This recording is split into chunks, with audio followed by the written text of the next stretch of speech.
What do you think कि लोगों को डिसिप्लिन क्या करता है? क्यों कुछ लोग डिसिप्लिन्ड होते हैं और कुछ लोग नहीं होते? कैसे ये बनता है? I'm not sure whether I'm equipped to answer that. For me, what discipline means is I have promised myself कि मैं ये करूँगा, मैं करूँगा.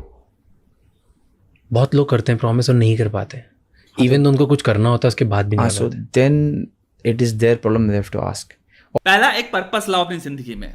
यही है, हिंदुइज्म में भी यही है, कर्मयोग यही है मेरे भाई. बस इसमें हल्का सा सेट ये कर दिया कर्म है कि तुम फल सोचो ही मत. तुम कर रहे हो to be one with the universe. क्योंकि लेजीनेस भी, कर्म ना करना, इनर्शिया, ये भी कर्स है. तो तुम्हें कर्म पे अपने फोकस कर देना और एक धर्म निर्धारित करना है अपने लिए. धर्म क्या है? Something that you chosen for yourself.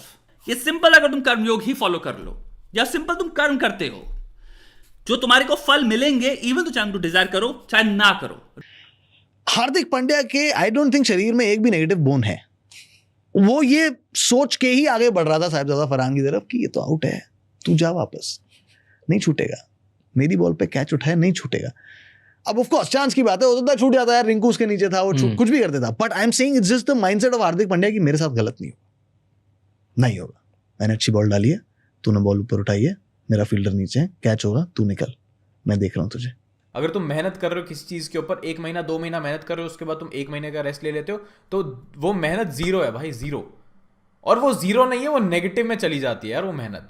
वो 2 महीने का जो तुम कंसिस्टेंसी दिखाई ना तुमने, उसके बाद तुम फिर से 2 महीने की कंसिस्टेंसी दिखाओगे, तुम उस लेवल पे नहीं पहुंच पाओगे. तो तुम नेगेटिव में जाते हो instead of going to zero. वो चीज़ें मुझे रियलाइज नहीं हुई कभी, मुझे अब पता चली हैं ये चीज़ें, जब खुद एक्सपीरियंस कर लिया ना भाई. जब खुद मैंने एक्सपीरियंस कर लिया, मैं तो फुद्दू निकला भाई. ये जितनी चीजें जिनको तुम आज इतना हवा बना के बैठे हो, जो तुम्हारी जिंदगी को डुबा देती हैं, डे बाय डे तुम हैवानियत की तरह अपने आप को देखते हो और अपने आप को कोसते हो, मुंह बनाते हो शीशे के सामने,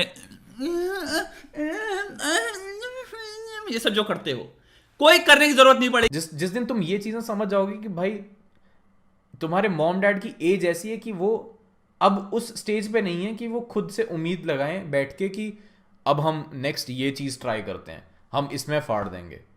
अब वो ये सोचते हैं कि हमारा जो बेटा है ना या बेटी है भाई, ये करेगी, ये कुछ करेगी. That's the only hope they have. और जिस दिन तुम्हें ये चीज़ रियलाइज हो जाएगी ना, उस दिन तुम ये डिसिप्लिन के लिए मुझसे पूछने नहीं आओगे टिप्स बैठ के.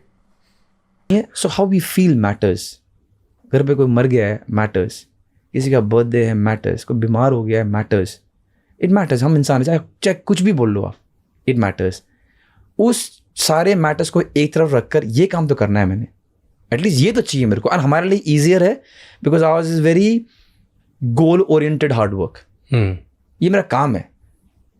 तो जब भी मेरे दोस्त लोग जो कि फुटबॉल में नहीं है, वे कंपेयर, मैं कहता हूँ कंपेयर मत करना दोस्त. जिम जाना तुम्हारे लिए एक टास्क इसलिए है बिकॉज तुम्हारा काम नहीं है. You want to do it to be healthy and you should, good, और तुम्हारा काम नहीं है. मेरा ये नहीं है कि मुझे हेल्दी होना बल्कि मैं जिम जा रहा हूँ. मेरा जाना ही है. थोड़ा खराब फील हो रहा है, जाओ भाई. आज दुखी हूँ, जाना ही है. आज मन नहीं कर रहा, किसे फर्क पड़ रहा है, जाओ दोस्त.